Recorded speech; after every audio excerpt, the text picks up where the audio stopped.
It's very important when first quitting smoking, and not only when first quitting, but really over the long term, to really focus on just making it one day. The term take it one day at a time. It's been used, forever in dealing with other drug addictions, but it's also applicable when dealing with smoking.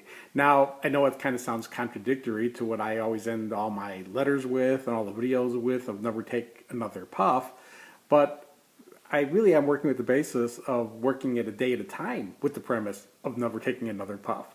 Not really worrying about tomorrow, not worrying about next week, not worrying about some party next year. Your goal should be day by day to get through one day without smoking. There are some people who I know would join my clinics and they come in with the attitude the first day that their goal is just, they're never going to smoke again. That's their goal. Let me explain one problem with that goal.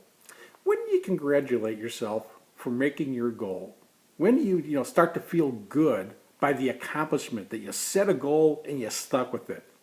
Do you know when you can actually congratulate yourself for pulling it off?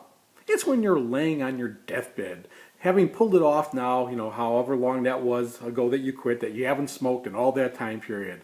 Well, that's a great time for positive support, for great reinforcement. You're on your deathbed, hey, I did it without smoking, rah.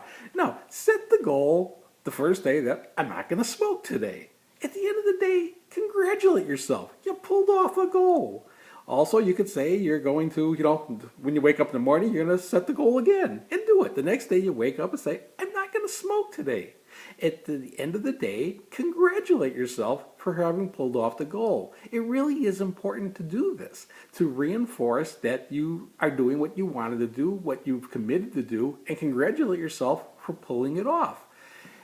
It's very important to do this, and yet I know very few people really will do it over the long term.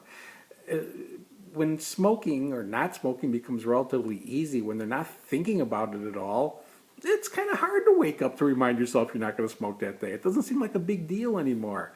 But that can help avoid the complacency issue, because really it is a risk as you get more and more time under your belt, and then you stop thinking about smoking, you stop having thoughts for cigarettes, you stop having triggers on a daily basis. You don't encounter too many new things.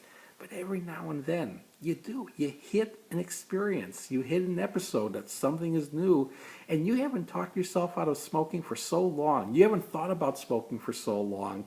Your ammunition just isn't there. It's not ready. And that's one of the advantages of doing a one day at a time kind of approach. And again, waking up every day saying, I'm not going to smoke, congratulating yourself at the end of the day, and just reminding yourself, you don't want to be a smoker anymore. It was a good thing when the day you decided to quit, and you're recommitting to it again. So anyway, never take another puff is how you're going to be able to sustain smoking, being smoke-free over your lifetime.